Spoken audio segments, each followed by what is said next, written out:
পয়লা June থেকে চালু হচ্ছে অন্নপূর্ণা ভান্ডার। আর অন্নপূর্ণা ভান্ডারে প্রতি মাসে মহিলাদের অ্যাকাউন্টে ৩,০০০ টাকা। তবে যে লাইনের ছবি আপনারা দেখছেন, ডাইরেক্ট বেনিফিট ট্রান্সফার লিঙ্ক করাতে ভোর থেকে বাঁকুড়ার বিষ্ণুপুরের একটি ব্যাংকে লম্বা লাইন মহিলাদের।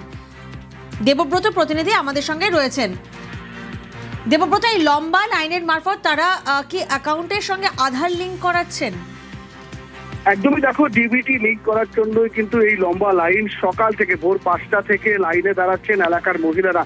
যেমনটা জানতে পারা যাচ্ছে, গত ৩ দিন ধরে এই সিএসপি সেন্টারে লম্বা লাইন মহিলাদের। কারণ বর্তমান রাজ্য সরকার ঘোষণা করেছে আগামী মাসের ১ তারিখ থেকেই তাদের যে অন্নপূর্ণা ভান্ডারে ৩,০০০ টাকা দেওয়া হবে। যে কারণেই অ্যাকাউন্টের সঙ্গে আধার লিঙ্ক রয়েছে কিনা তার জন্য ডিবিটি লিঙ্ক করাতে হয়। ডিবিটি লিঙ্ক অর্থাৎ সরাসরি সুবিধা হস্তান্তর, ডাইরেক্ট বেনিফিট ট্রান্সফার।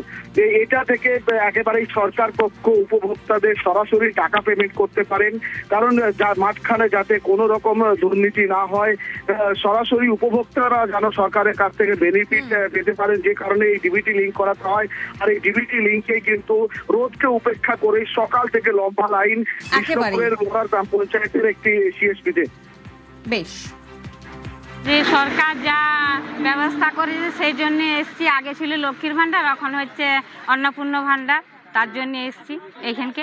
আর এইখানে এই যে ডিবিটি নাকি নাম্বার নেবে, তার জন্যে এইখানে দাঁড়িয়ে আছি। ৫টায় এসছি, কালকে এসে ৩টার সময় এসে সারাদিন লাইন দিয়ে হলো না, দিয়ে রাত ৮টার সময় বাড়ি গেলাম। খুব ভালো ব্যবস্থা করেছে সরকারের।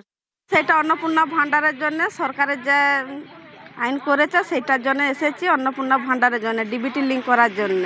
সব কাজ ফেলে দিয়ে এসেছি, ৫টা থেকে দাঁড়িয়ে